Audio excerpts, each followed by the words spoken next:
Muy buenas tardes, bienvenidos una vez más al módulo del gasto al valor, en el cual le damos la bienvenida al doctor Juan Pablo Núñez. Muchísimas gracias, doctor, quien nos va a brindar nuestra clase de ciclo estratégico de la auditoría médica, por lo cual le damos la bienvenida y, como hacemos habitualmente, todas aquellas preguntas que surjan, con todo gusto, con la modalidad que plantee el doctor, ya sea en la mitad o al final, lo pueden hacer. Como así también, acto seguido, va a estar el doctor Alejandro Virastorza, que le damos la bienvenida, con su tema de evaluación económica y asignación de recursos en salud, gestión basada en valor. Desde ya, en nombre del Instituto de Investigaciones Sanitarias de la Seguridad Social, le damos la bienvenida. Algo que siempre aclaramos, pero hago mucho hincapié en estos temas, no solamente destacamos la actividad teórica de los profesionales que hoy nos acompañan, sino también que están en la trinchera, como decimos. O sea que el día a día no es solamente lo que se puede brindar desde el aspecto teórico, que de hecho es muy relevante, pero tampoco se lo van a contar porque están todo el día trabajando sobre estos temas en el terreno. Así que muchísimas gracias, bienvenidos todos ustedes. Bueno, primero muchas gracias por la invitación. La verdad que es un placer y un honor estar acá. Espero hoy poder transmitir justamente lo que hablamos de gestión. Nosotros queremos hablar de acciones concretas y no exclusivamente del marco teórico. Yo soy Juan Pablo Núñez, soy magíster en Administración y Gestión por la Universidad de Favaloro, médico de familia y emergentólogo. Y a su vez vengo de haber sido gerente de varias asociaciones y subgerente hoy por hoy de OSDEPIM, que es una asociación grande acá en Argentina. Bueno, la idea es hablar un poquito del ciclo estratégico de la auditoría médica. Puse auditoría médica como parte de un área, pero entiendo que esto siempre corresponde a toda la organización y no solo a una única parte a un único universo, ¿no? Bueno, una de las cuestiones que creo que es importante destacar y conocer para nosotros es esto que es la sistematización y gobernanza. Creo que un gran problema que tenemos hoy por hoy en todos los sistemas de salud y en los lugares que he transcurrido y que ha transcurrido también un poco Alejandro, que dará charlas después y demás, es que tenemos un gran problema y un gran déficit cuando tenemos que ver cuál es la estructura de datos que tenemos dentro de las empresas en las que trabajamos, ¿no? Yo he ido cambiando de diferentes lugares y lo que he encontrado siempre ha sido lo mismo. No tenemos el dato y no sabemos dónde está, tenemos el dato y no se complementa con otra cuestión. Entonces, ese desorden colabora a que no podamos tener información sólida, consolidada y a su vez poder ejecutar un plan posterior para mejorar la estrategia. Que en definitiva la estrategia por sí sola no cambia nada porque requiere la ejecución. Entonces, lo que vamos a hacer siempre es pensar en que hay un plan y se tiene que ejecutar. Si no, es un marco teórico que queda en esta charla, en esta situación, en estas condiciones, en donde uno pueda evaluar. Bueno, esto creo que es parte de unas cuestiones que decía recién, es pasar del veredicto a la gestión. Históricamente el médico auditor da un veredicto. Esto se prueba, esto no se prueba. Esto se hace, esto no se hace. Esto lo autorizo, esto no autorizo. ¿Está en el plan médico obligatorio? No está. Entonces, lo que digo es, pasar de reactivo a proactivo, la auditoría moderna es el motor de eficiencia corporativa, no solo un motor de gasto. No miramos solo cuánto sale este procedimiento, sino es, bueno, a ver, aparece esta nueva tecnología. ¿Cómo va a aplicar, cómo va a impactar en lo que estoy haciendo? Digo nueva tecnología y no hablo de nuevo medicamento. Nueva tecnología es el discurso que yo tenía hace un tiempo, era cuando yo arranqué en esto, se discutía si la colecistectomía laparoscópica se autorizaba o no se autorizaba, porque estaba fuera del plan médico obligatorio. Y decíamos, escuchame, ¿tiene sentido discutir esto? ¿Cuánto cuesta? Por vía convencional, ¿cuánto tarda el paciente en recuperarse? ¿Cuáles son los riesgos de complicaciones? Entonces, evaluar estas cuestiones es lo que nos va a permitir tener una estrategia para después sentarnos a negociar, para acordar hacia adelante. Calidad más viabilidad. Gestión de alternativas costo efectivas que garanticen excelencia clínica. Es lo que decíamos recién. Hoy pensar en hacer una cirugía enorme, como era la colecistectomía por vía convencional versus una colecistectomía por vía laparoscópica, no tiene sentido. Esto va a ir pasando con la cirugía robótica para determinadas patologías, diferentes tipos de tratamientos que van a aparecer farmacológicamente también y demás. Poder de negociación. Nuestra misión es transformar el dato aislado en inteligencia competitiva. O sea, nosotros tenemos que saber que tenemos un dato dando vuelta sobre la tasa de uso, la frecuencia de uso de un fármaco, de un tratamiento, de un procedimiento o lo que sea, y eso transmitirlo y reconvertirlo para trabajar activamente en, bueno, tengo un mejor centro donde llevar a los pacientes, tengo una mejor opción terapéutica, tengo una mejor forma de evaluar esto. Prospectivamente, trabajar sobre eso. Bueno, esto es superando el caos del dato, ¿no? ¿Qué nos sucede? Nos ha pasado en infinitos lugares. Sistema fragmentado. Tenemos parte de la información en un sistema, han migrado otra parte a otro sistema, no tenemos para recopilar, no tenemos que unir datos, recopilar. Por ejemplo, es típico en la parte de fármacos, cuando lo evaluamos, que tenemos el fármaco comprado, no sabemos a quién se lo compramos y no sabemos en el mismo sistema para qué patología. O sabemos cuánto paciente con la patología tenemos, pero no sabemos cuánto fármaco compramos, o qué cosas hicimos, o a quién se las compramos, o cómo negociamos, ¿no? Entonces, sistematizar la información es tomar esto, tomar bases de datos, tomar información, cruzarla, mezclarla, ordenarla y avanzar con un análisis inicial para saber dónde están los parados.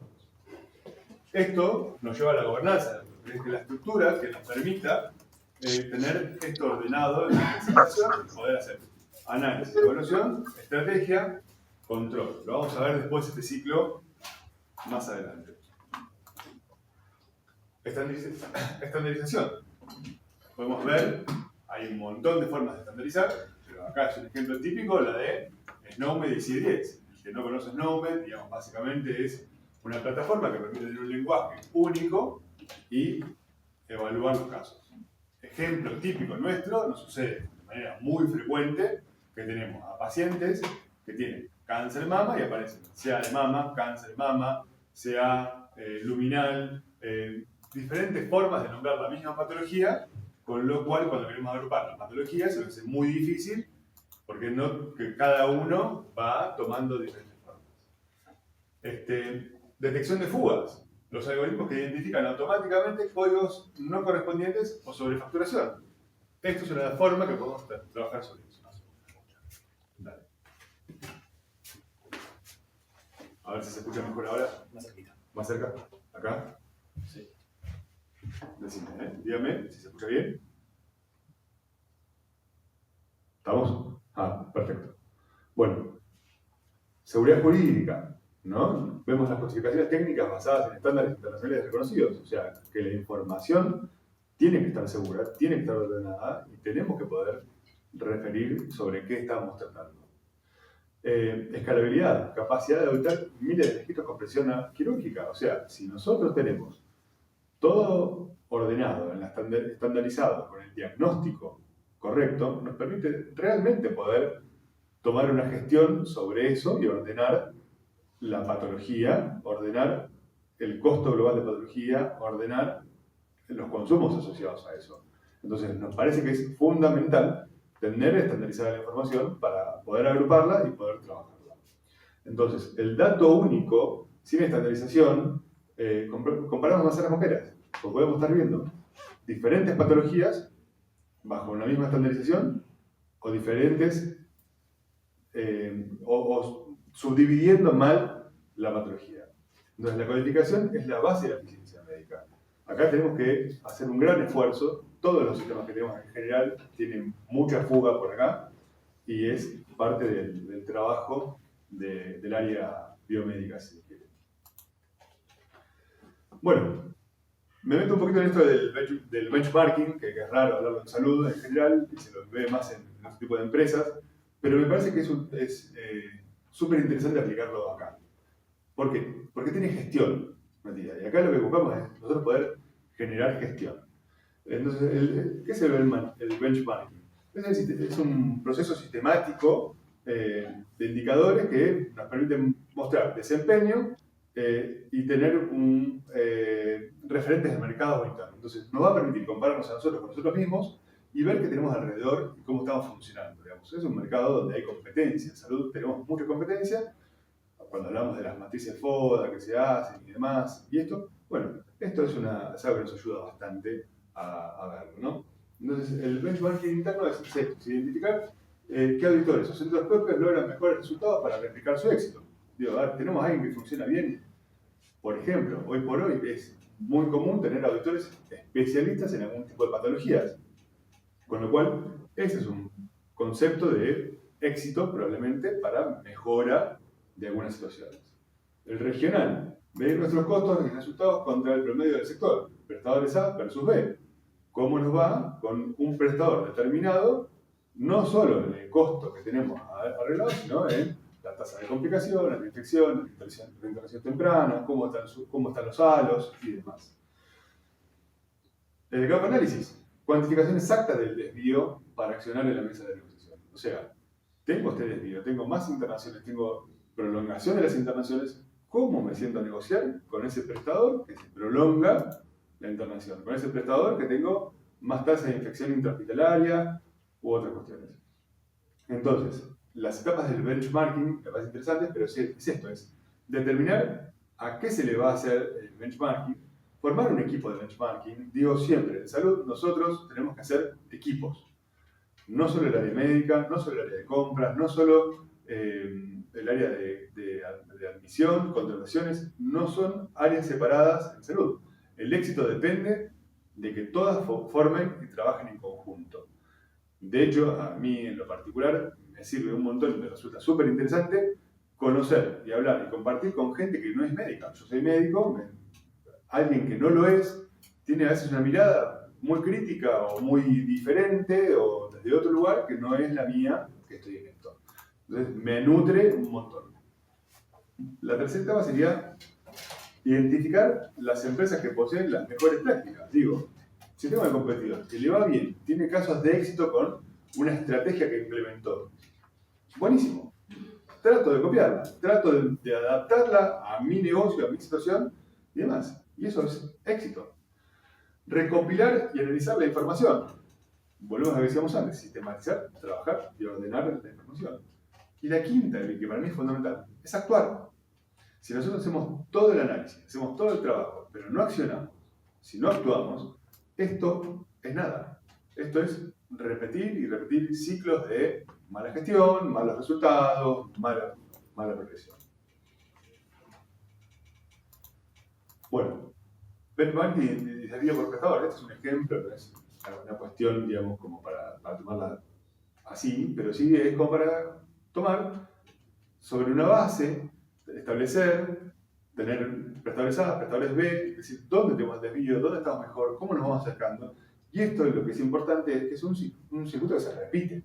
Esto no sirve hacerlo una única vez y no repetirlo más. Esto es hacerlo y repetirlo periódicamente. Cada empresa verá cada cuánto conviene y en qué proceso quizás conviene repetirlo, a veces en plazos más cortos y en plazos más largos. Medir algunas cuestiones en plazos cortos no va a haber cambios significativos y algunas requieren un plazo de 6 meses o más. Bueno, negociación y gestión de valor, que es un poco lo que decíamos antes. Una vez hecho el análisis de estas cuestiones, sistematizar la información, yo me puedo sentar a negociar. Me puedo sentar a negociar con información. Negociar sin información es ir a pérdida. Negociar sin información es pérdida de tiempo, pérdida de esfuerzos, inconsistencias. Entonces, podemos hablar desde el control de facturas a la compra de salud, a la implementación de modelos de riesgo compartido y optimización de suministros. Tomamos esto por este lado, ¿no? Digamos, el desafío de la medicación de alto costo y baja incidencia, que es una cuestión bastante frecuente. Nosotros podemos hacer la regla de Pareto, decimos, ¿en qué gastamos el 80% de nuestro presupuesto en alto costo? Entonces, nosotros sabemos que en ese gran grupo es donde vamos a tener probablemente un gran impacto sobre la situación financiera de nuestra empresa. ¿Qué podemos hacer? Buscar estrategia. Foco en este punto. Gestión por patología. Por ejemplo, como acá. Entonces, ¿qué digo? Ok, 80% del gasto, la mayoría de las empresas, por lo menos acá en Argentina, va a ser, el primer gasto va a ser, si uno lo mira, onco, mama. Estadísticamente es onco, mama, primer gasto, por multiplicidad de cáncer de mama, por frecuencia de cáncer de mama, por tratamientos que hay asociados al cáncer de mama. Ahora, si uno lo mira agregando los diferentes componentes, el primer gasto es diabetes. Y si uno mira que, porque toma las tiras reactivas, los medidores de glucosa, las insulinas, los GLP-1, los hipoglucemiantes orales, y suma todo eso, el primer gasto es diabetes. Entonces, ¿cómo hago para trabajar sobre esa estrategia? ¿Qué tipo de estrategia establezco y qué negociación y con quién la tengo que tener? Entonces, modelos con laboratorios, modelos comunes que se han utilizado en algún momento, riesgos compartidos. Es un modelo de acuerdo en el cual uno puede tener riesgo, digamos, donde el laboratorio asume la parte del costo del fármaco si no cumple con los objetivos clínicos auditados, y vamos hablando sobre esta puesta más en valor. Compramos salud, no cajas. Si no se alcanza el resultado esperado, hay un reembolso de ese dinero. Esto es un riesgo compartido. Puede ser también un pago por resultados. Pueden haber otro montón de modelos que uno puede evaluar. Techos de gasto, CAPS, estableciendo topes de por patología. Todo paciente excedente descubierto por el proveedor, blindando el presupuesto anual. Por ejemplo, tomo una patología nueva, una molécula innovadora. Llega y digo, ok, yo voy a cubrir, vos decís que el N de pacientes por incidencia de la patología va a ser tal, y que yo por mi población la transpolo, va a tener esa cantidad de pacientes, va a tener 5 pacientes. Ok, yo hasta 5 pacientes pago. Si aparece el sexto paciente, lo pagas vos. Son modelos de negociación que uno puede tener, va a depender de la empresa en la que trabaje, del volumen de pacientes que trabaje y de qué patología estamos hablando, ¿no? Bueno, droguerías, acuerdos estratégicos. Acá estamos en la misma situación. Lo podemos hablar con droguerías, lo podemos hablar con laboratorios, podemos tener diferentes opciones. Por patologías, Badem cerrado para onco, artritis, HIV, con precios preferenciales por moléculas. Previsibilidad de costos críticos para esto. Pero ¿cómo lo podemos trabajar? Esta es una parte. Lo que yo decía y hablaba en un momento es, de un lado, trabajo con a quién le compro, y del otro lado tengo que trabajar con quién me prescribe. Entonces, estamos trabajando sobre un área, bajando y buscando nuestro mejor modelo de negociación hacia un lado. Entonces, ejemplo que hemos realizado en un montón de situaciones. Nosotros agarramos y decimos, el Bademecum cerrado para onco, si bien no es 100% cerrado, hay una cuestión que dice, bueno, uno establece, arma guías terapéuticas sobre cuál va a ser la línea de tratamiento, qué es lo que va a cubrir para cuestiones estandarizadas previamente.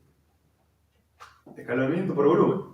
Otra forma, a más volumen de pacientes, mayor tasa de descuento. Eso lo podemos evaluar en función de tener datos agregados de patología, datos agregados de consumo, frecuencia de consumo y la situación.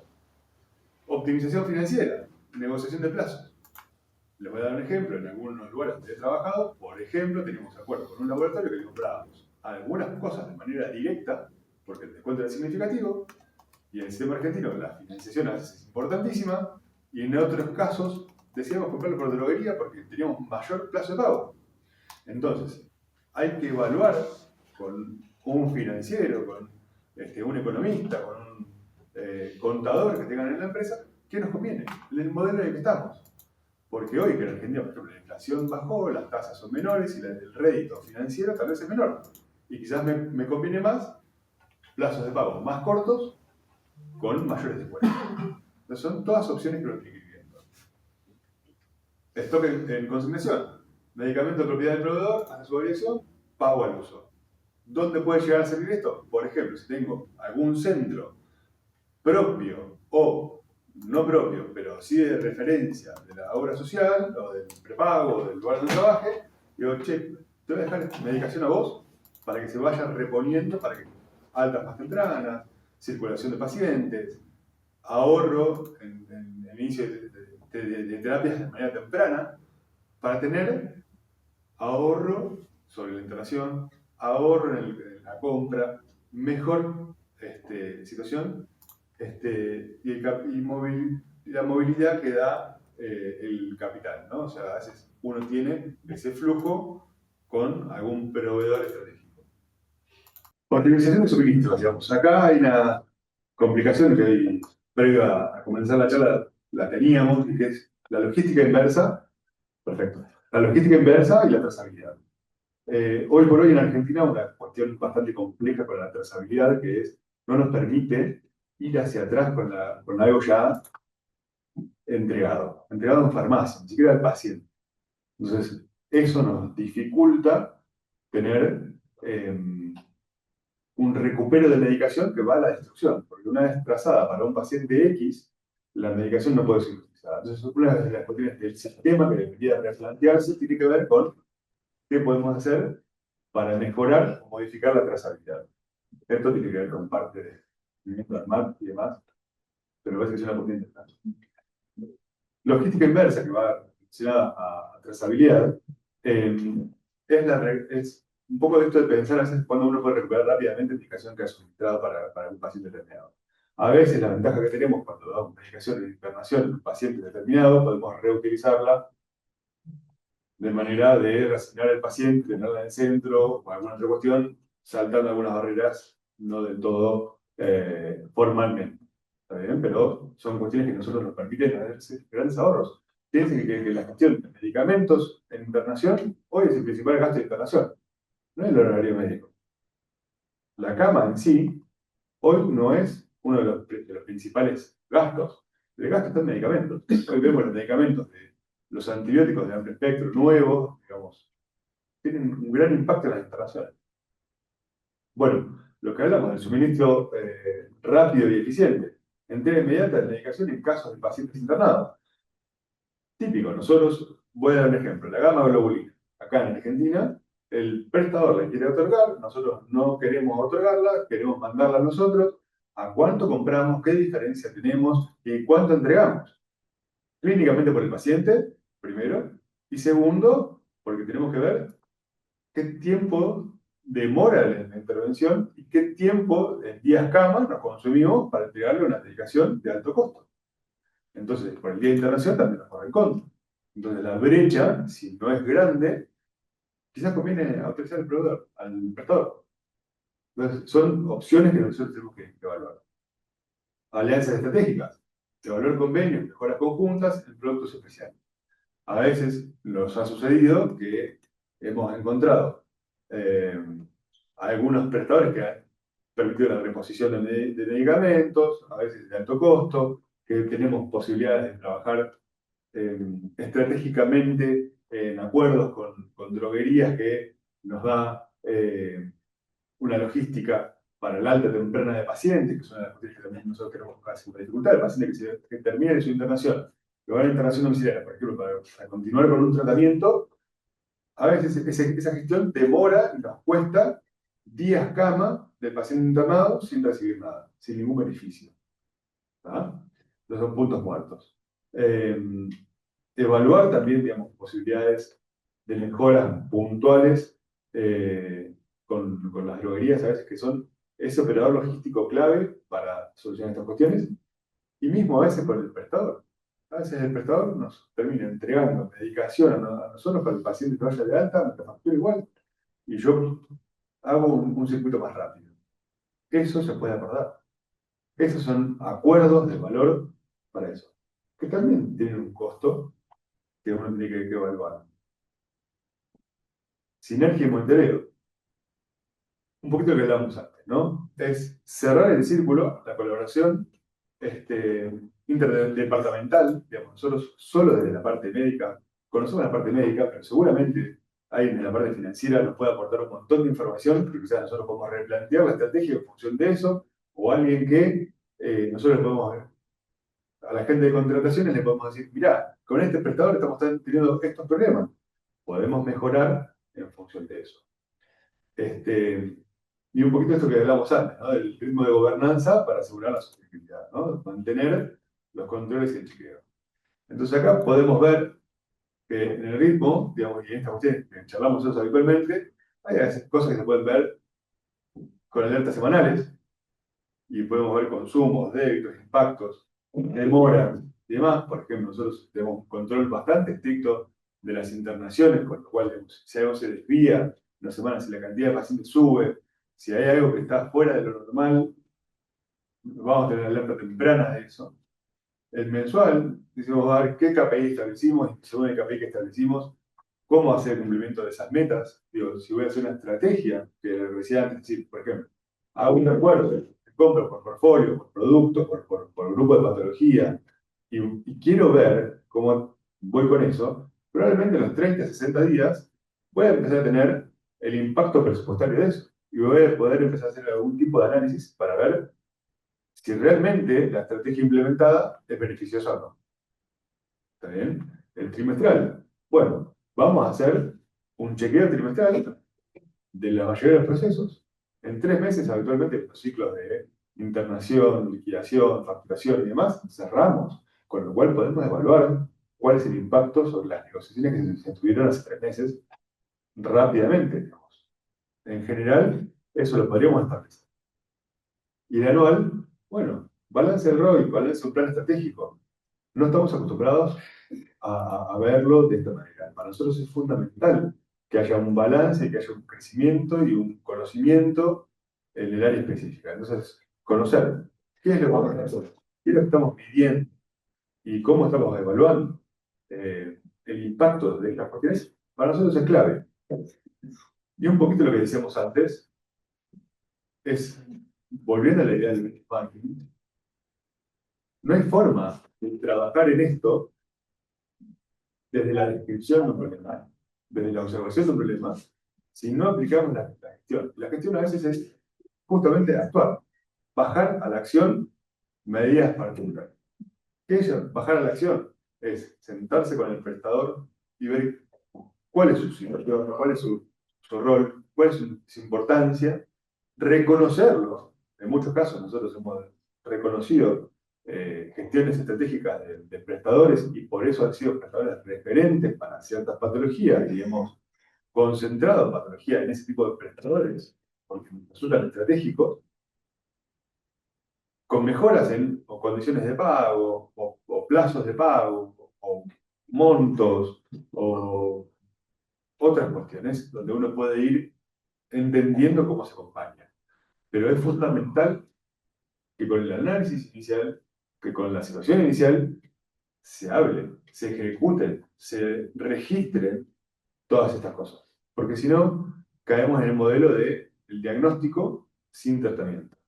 La enfermedad huérfana, ¿no? La enfermedad que nosotros vamos a hacer screening y no cambiamos el tratamiento. O sea, hacemos el rastreo del problema, hacemos la descripción del problema, pero no hacemos el tratamiento, y si hacemos el tratamiento, lo hacemos después del seguimiento del tratamiento, con lo cual el paciente puede seguir enfermándose y quedando terminal, pero nosotros dijimos, ¿cómo estaba? ¿Cómo estaba? ¿Cómo estaba? Informamos cómo estaba.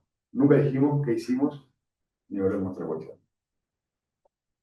Entonces, un poco la idea es, si quieres hacer dudas o comentarios de esto ahora, o después de la charla de Alejandro, y nos metemos con las cosas. Sí, me parecía interesante la frase esta que estaba dándole vuelta un poquito, es los datos sin estrategia son ruido, pero la estrategia sin datos es una apuesta. Digo, me parece que es esto, ¿no? Es cuando nosotros tenemos datos sueltos, estamos mirando la nada misma y decimos, ah, sí, bueno, tengo un montón de datos y no están agrupados, no están sistematizados. Pero cuando tengo estrategia y digo, es una corazonada, apuesto a que esto me va a salir bien, pero no sé qué voy a tener en el resultado, porque no tengo los datos compilados, no tengo la sistematización, no tengo el análisis y no tengo la mirada. ¿Alguna pregunta? Vamos. Juan Pablo, muchísimas gracias. Hacemos un corte solamente de 5 minutos y le damos la palabra al doctor Irastorza. Muy amable. Muchísimas gracias. Bueno, buenas tardes. Antes que nada, muchas gracias. Gracias al doctor Rodríguez, gracias al Instituto por esta invitación. Es un placer estar acá. Bueno, mi nombre es Alejandro Irastorza, soy médico y como dijo el doctor, tenemos con Juan Pablo muchos años y mucha trinchera. De hecho, venimos de trabajar especializado en áreas críticas y con los últimos años formado en administración de negocios como para complementar. La idea es que hablemos un poco de economía, asignación de recursos en salud para la gestión de valor. Bueno, el insight central de la charla es que el problema no es la falta de recursos, sino es cómo asignamos estos recursos. Muchas veces uno cree que es un tema de falta de presupuesto. Y esto está demostrado no solamente en nuestro sistema, sino a nivel mundial. Ustedes saben, por ejemplo, que en Estados Unidos consume casi 18 puntos de su PBI en salud y los resultados son no los deseables para esa semejante inversión. España, Suiza, Suecia, que gasta muchísimo menos, tienen mejor y mayor expectativa de vida. ¿Y por qué crecen los gastos en salud? Sabemos que hay innovación. A veces la definición de innovación uno cree que es lo novel, lo nuevo. Pero innovación es lo que tiene resultados que tienen impacto. Gestión con incentivo a la sobreutilización, crecimiento de los precios, que esto es un mal no solamente nuestro, sino en este momento del mundo. Hasta Estados Unidos en este momento tiene un nivel inflacionario que no esperaba. La mayor cobertura de la población y el envejecimiento de la población y las nuevas enfermedades como la que pasamos en la pandemia. Este es un artículo que tiene no muchos años, pero donde ya muestra que hay un gasto excesivo en la atención médica en categorías magnitud y que hay un costo de oportunidad de gasto innecesario en Estados Unidos. ¿Esto qué quiere decir? Que a veces que gastamos y ese gasto lo podríamos usar de manera más apropiada, ya sea por resultados clínicos insuficientes, sobreuso, por resultados, administraciones de desperdicio, excesivos precios. Es decir, esto es algo que hay que mirar. Como también ya lo dijo Juan Pablo, hay una tasa de desperdicio, ¿no?, que no es menor y no deja de ser despreciable. Entonces, ¿qué es lo que nosotros tenemos que, como primera instancia, y ya Juan habló de guías terapéuticas?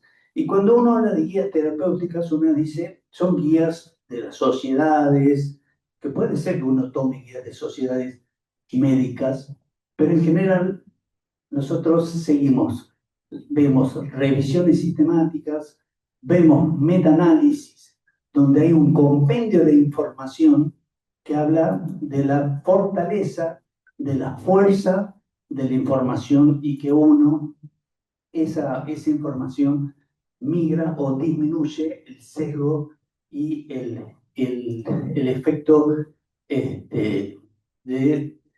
efecto no deseado que uno puede tener, como esto de los desperdicios. Por otro lado, en este último tiempo, ya la real world evidence o evidencia de la vida real ha venido también a complementar. Entonces, hablamos de eficacia cuando alcanzamos los objetivos por las medicaciones, efectividad, que es lo que nosotros podemos ver en la vida real. Sabemos que los trabajos, los pivotales, son pacientes ideales.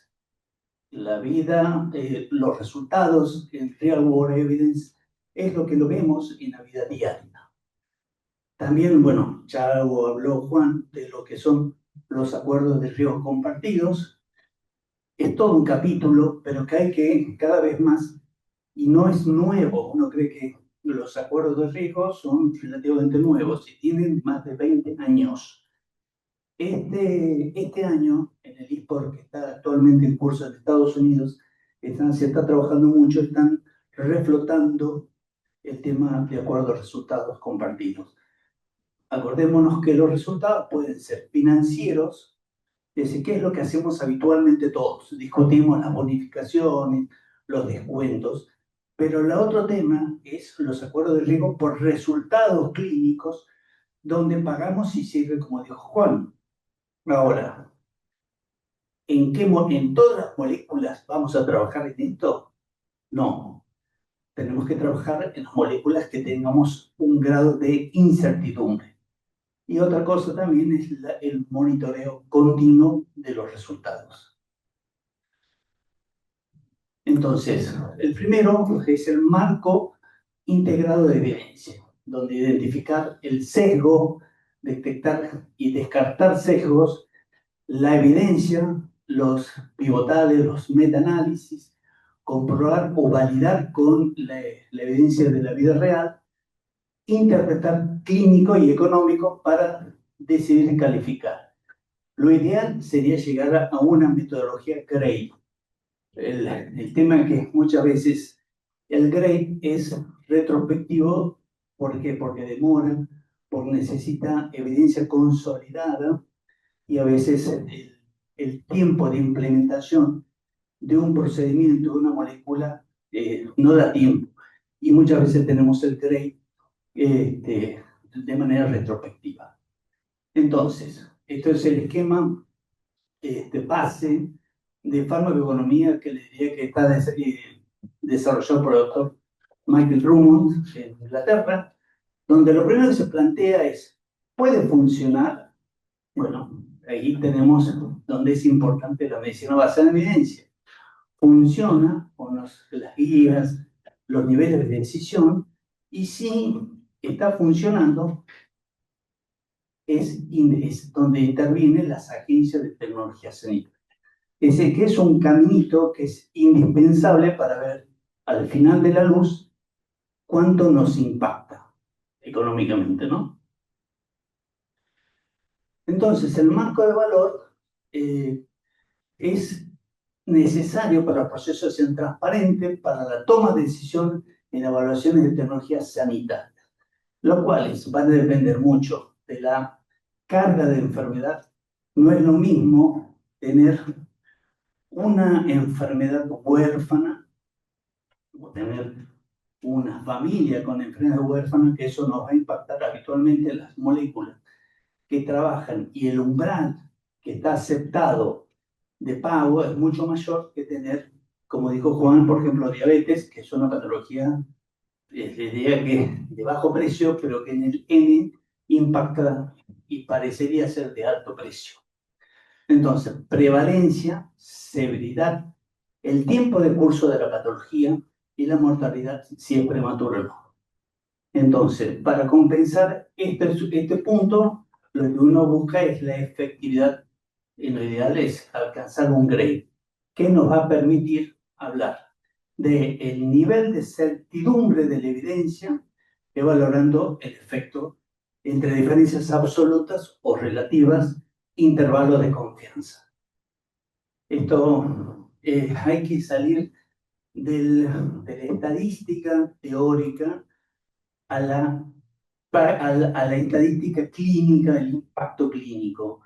A veces que hay moléculas que tienen valor estadísticamente significativo, pero que no tienen traducción clínica. Por ejemplo, moléculas que pueden mejorar sobrevida o en oncología de 1 o 2 meses, pero el punto de corte para que uno pueda hablar de beneficio debería ser alrededor o mayor a 3 meses de beneficio. Entonces, es importante tener en cuenta que no solamente vemos un análisis estadístico, sino que tenemos que ver el contexto clínico de las moléculas. Bueno, costo-efectividad, que es una evaluación económica, que ahora después vamos a hablar un poquito, que usa, en realidad uno debería ser una es costo-efectividad o costo-utilidad cuando hablan de los QALYs, que son la calidad de vida ganadas, y en contexto al impacto por PBI. Bueno, y lo último es impacto presupuestario, viabilidad y obviamente para ver si podemos pagar o no la molécula. Bueno, el costo de la ignorancia en la decisión de evidencia, sabemos que el tomar malas decisiones genera un 30% de gasto sanitario sin valor. Es decir, estamos desperdiciando dinero hay una publicación, hubo varias publicaciones que encontraron moléculas que fueron sacadas del mercado por falta de beneficios. El tema es que hasta que salen esas moléculas uno ya pagó muchas veces una plata muy importante y esa plata nunca va a volver al sistema de donde salió. Con lo cual es un gasto, un costo de oportunidad perdido. Estudios no replicados, hace unos par de años había una molécula para el Alzheimer que había publicaciones ya que decían que iba a generar la disrupción o la ruptura del sistema sanitario en Estados Unidos. ¿Por qué? No solamente por el precio, que el precio uno podría decir $25.000 en Alzheimer, no parece mucho, pero por el N, en la cantidad de población que potencialmente podía tener implicancia, era tremendo. Bueno, los estudios no fueron contundentes, había estudios declarados positivos, estudios declarados negativos, y por eso hoy no estamos hablando de ese tratamiento. Por otro lado, tenemos el retraso de la implementación, que eso también la demora en los tiempos entre la publicación de evidencia de alta calidad, que algo recién les dije, en la demora, por ejemplo, de la metodología CREM, y su implementación sistemática en la práctica clínica en los sistemas sanitarios occidentales. Y el umbral QALY es un umbral de costo-efectividad, que esto también que usan las agencias de tecnología sanitaria ajustados a calidad de vida ganado. El tema es que los umbrales también van a depender de si son enfermedades huérfanas o no. Este es un umbral para enfermedades, pero no para las huérfanas. Casi duplica el valor para una enfermedad huérfana, esos 50.000 euros.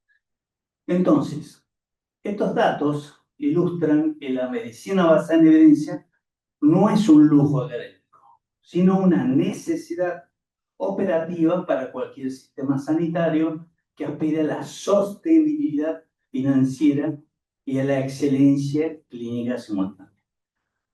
Nosotros, en nuestro país y en nuestra gestión, siempre buscamos esto, sostenibilidad. Y muchas veces peleamos porque a veces que una familia puede quebrar el sistema. Bueno, en esto coincidimos con Juan.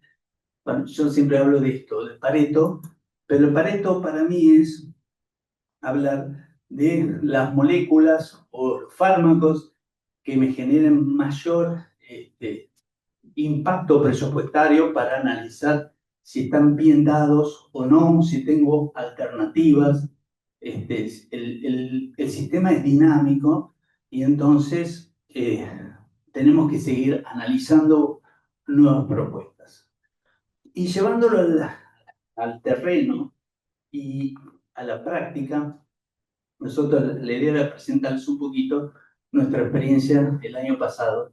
Estuvimos en una obra social intervenida importante en Argentina, con muchos afiliados, pero totalmente devastada económicamente. Tomamos la obra social sin data, sin KPIs, sin ningún tablero, y fuimos encontrando cosas y armando tableros. Entonces, de esta entidad agarré una de las cuales trabajamos, como es esclerosis múltiple. ¿Qué hicimos en esclerosis múltiple? Lo primero que hicimos fue mapear nuestros consumos. Entonces, es decir, ¿qué tenemos? Ahora después les voy a mostrar un mapa de calor, donde vemos qué tipo de fármacos estábamos usando en una primera instancia. Hicimos guías de esclerosis múltiple basadas en la reducción mecánica, como son fármacos de alta eficacia clínica y fármacos de eficiencia moderada. Ocrelizumab, natalizumab, OFA y clavelina. Y analizamos no solamente la reducción de recaídas, analizamos los QALYs ganados y analizamos también los efectos adversos. Entonces, a partir de ahí, lo último que hay que poner es el costo que tenemos con cada uno. Los que están en colores oscuros, como el naranja o el rojo, quiere decir que eran impagables. Pero eso es un análisis muy, muy simple, cuando digas, che, yo no quiero pagar esto.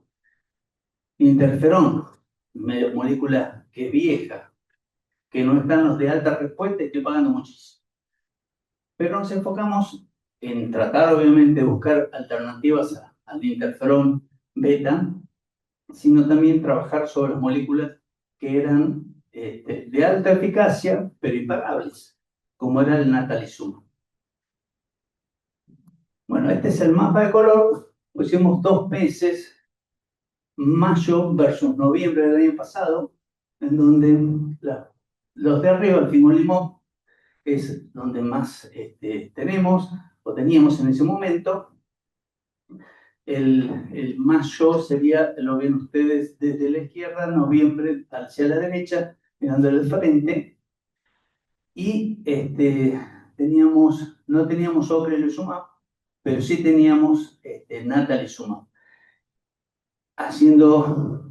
Esto lo vamos a ver un poquito más. Estos son los costos que teníamos en ese momento, pero como uno tiene que hacer un análisis, esta es la cantidad que teníamos 3 natalizumab y 0 ocrelizumab. Y lo que hicimos fue analizar la molécula en un costo anual. ¿Por qué anual? Porque hay moléculas que se dan cada mes, otras cada 2, 3 meses, algunas cada 6 meses. Y entonces, la mejor manera, y aparte están las inducciones, entonces la mejor manera también de analizar es anualizar el tratamiento, ver cuánto gasto en un año y hasta cuánto gasto el segundo año. ¿Y esto por qué? Porque dejo de ver la inducción, el valor de inducción, que también tiene impacto en el costo. Bueno, viendo entonces las cantidades de tratamiento, ven que hay una reducción de menos de un 8% entre mayo y noviembre. Esto no es que no queríamos dar tratamientos, sino que seguramente temas administrativos, temas de llegada de la información, y podemos haber perdido a un paciente en el circuito de autorización. No era nuestro objetivo dejar de dar cobertura, sino nuestro objetivo era optimizar los tratamientos y que sean más costo efectivos. En mayo, el costo promedio por tratamiento era 2.100.000 y en noviembre el costo promedio pasó a 1.900.000 pesos. Es decir, que hay una diferencia de ahorro entre uno y otro, que cuando lo anualizábamos, que era lo que les decía, en mayo gastábamos 102.700.000 pesos. Esto es peso argentino. No sabía que había gente de afuera, sino eso lo dolarizaba. Lo mismo el último análisis lo hago en dólares, como para que se pueda entender. Y en noviembre, pero nada más allá del valor, para que tenga una referencia que hay, en mayo gastábamos mucho más y en noviembre gastábamos mucho menos, y proporcionalmente al tratamiento gastábamos menos, con un ahorro, o tampoco está mal emplear el tema de ahorro, sino decir, tuvimos un costo evitado de 17 millones. Entonces, desde ese mecanismo de optimización teníamos una caída, una pérdida del 8%, una reducción del gasto promedio en 0,19 millones, 200.000 pesos menos, y una diferencia en la suma total de los tratamientos en menos 17 millones. Ahora, haciendo un cálculo del ICER, del ocrelizumab y natalizumab, estamos hablando de moléculas de mejores resultados, pero que son costosas.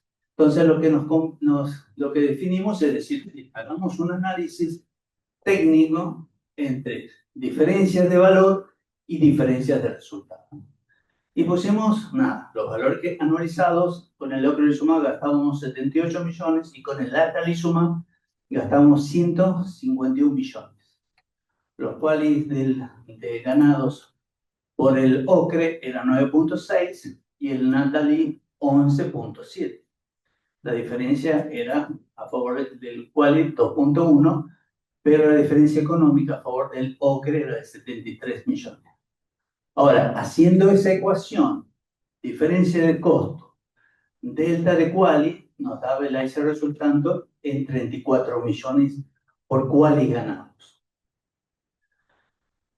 Ahí lo puse el ICER en dólares, serían unos $24.700.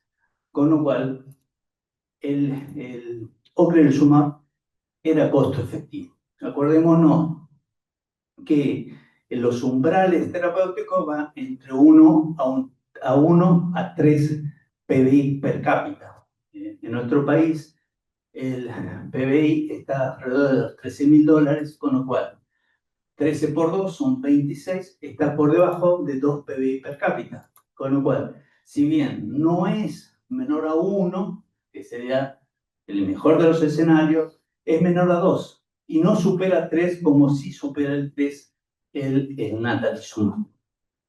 Disculpa. Tienes una pregunta acá del público. Sí.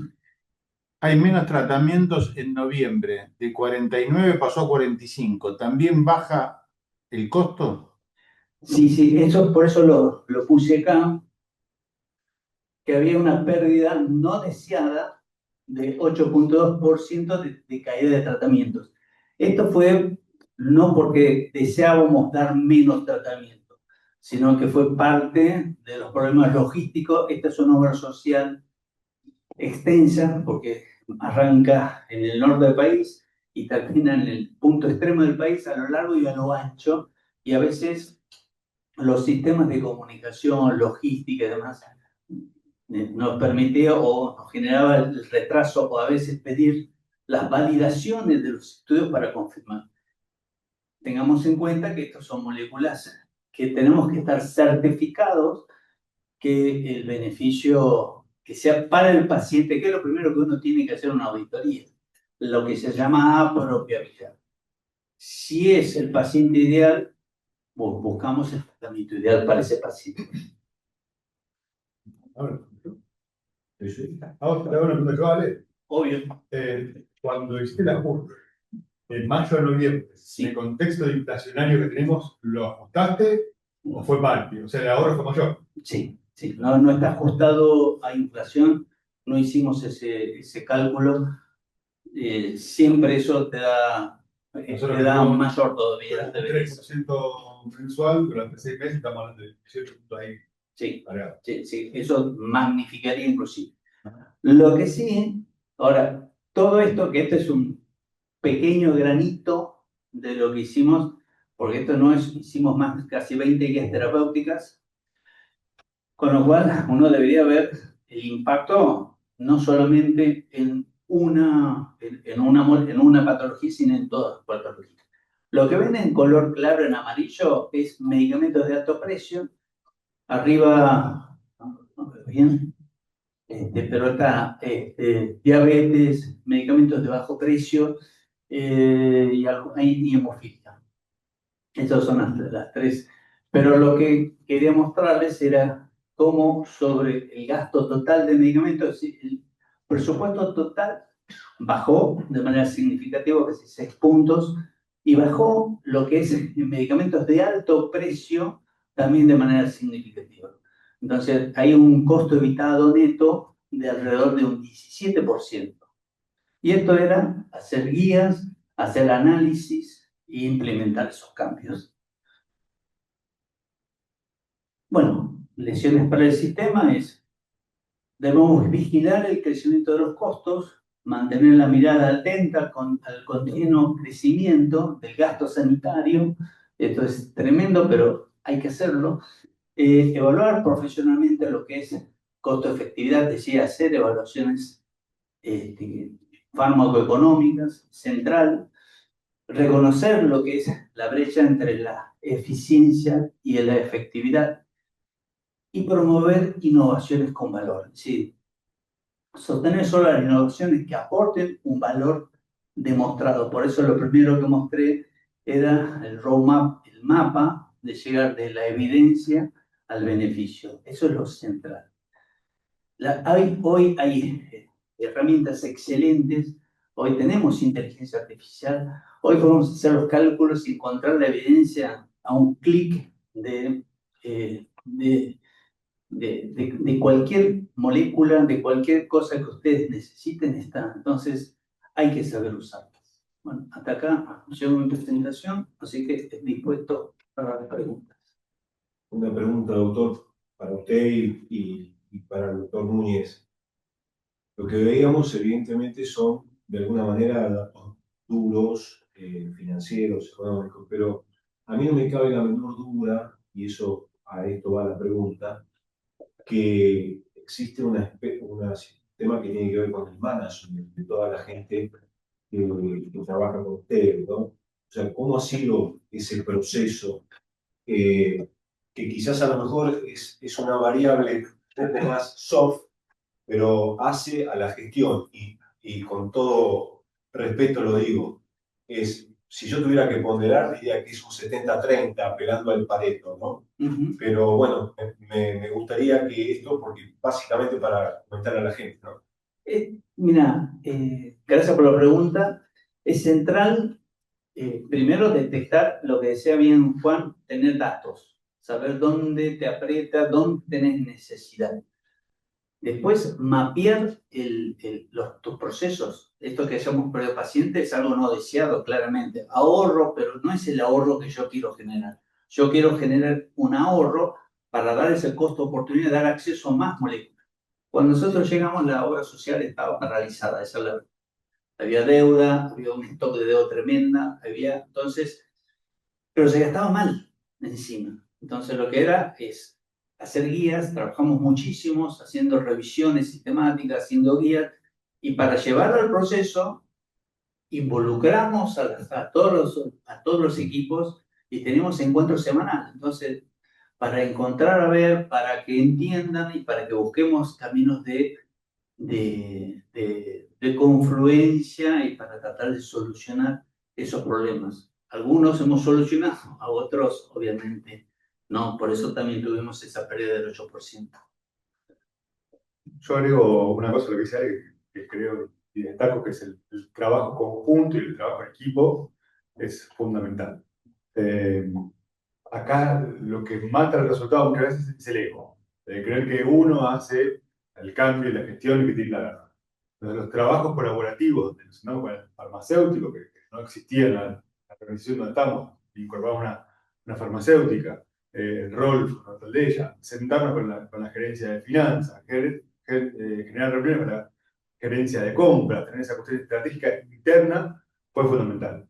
Pero nosotros dos, digamos, venimos de un modelo en el cual yo, hoy soy el subgerente de otra red social, yo llamo a los prescriptores, hablo al centro.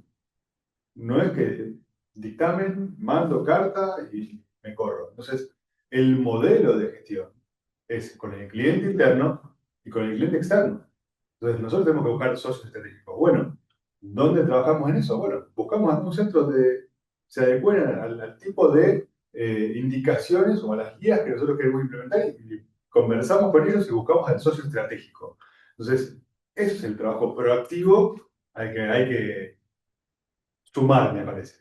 El trabajo interno, me parece que a veces se puede trabajar bien, pero es clave, si no nos quedamos como en la puerta de la casa, ¿no? No salimos, nos quedamos ahí y, bueno, arme esto. Está perfecto. O sea, en términos de judicialización, me imagino, pero también es una pregunta. Mira, entramos, primero ni sabíamos cuánto había, así que lo primero que empezamos es a recabar datos.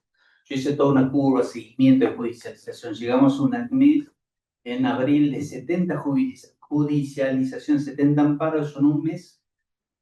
Obviamente estábamos viendo la demora de esa inercia que nosotros arrancamos en diciembre. Entonces estábamos viendo, hasta que llegó a ese juicio, llegamos a ese SACMEN 70, trabajamos, porque muchos de estos eran porque no entregamos medicación de HIV, digamos, cosas que es indefendible. Yo siempre digo, hay cosas que no podemos pelearnos por una molécula multimillonaria, por cosas que hay evidencia probada, demostrada, no, es indefendible.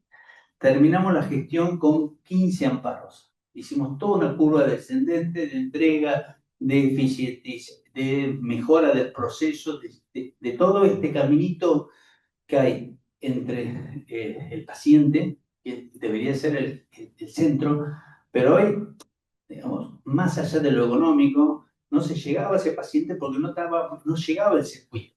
Estaba todo paralizado, por eso había tantos amparos. Y esto es lo que dice Juan, totalmente reactivo.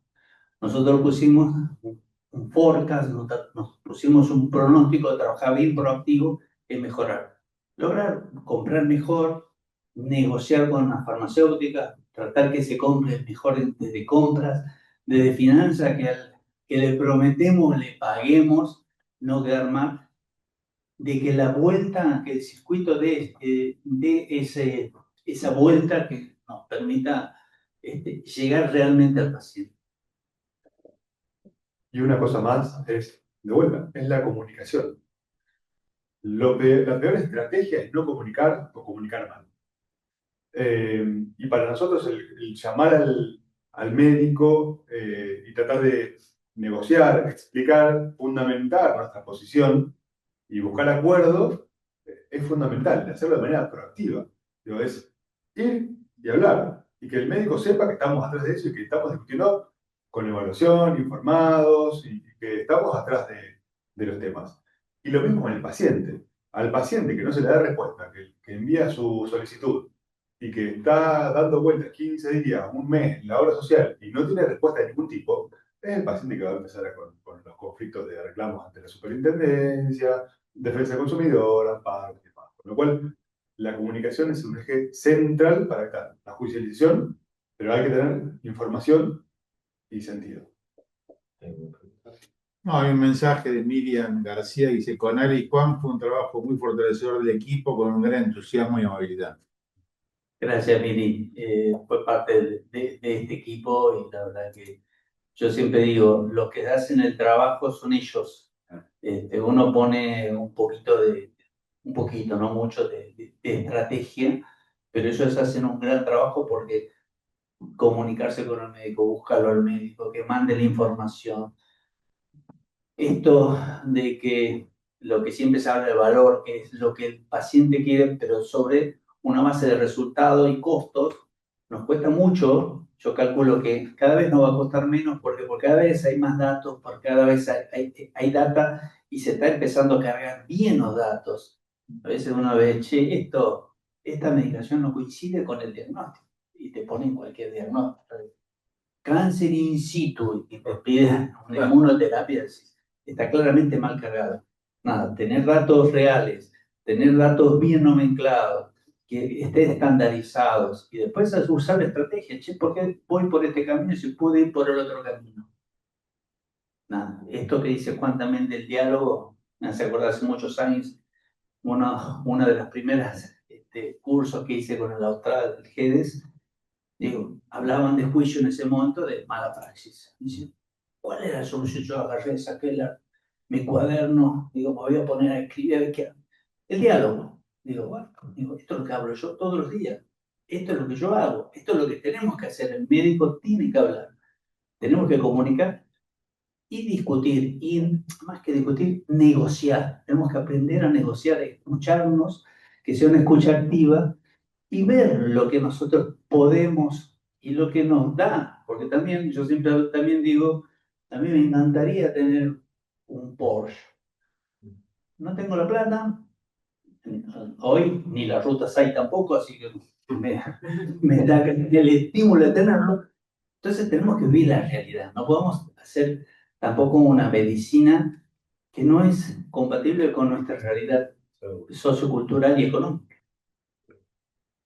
Gracias, Miriam. Es una excelente médica quiero mucho, trabajé con ella, tuve la suerte y se le agrada trabajar con ella en dos lugares diferentes.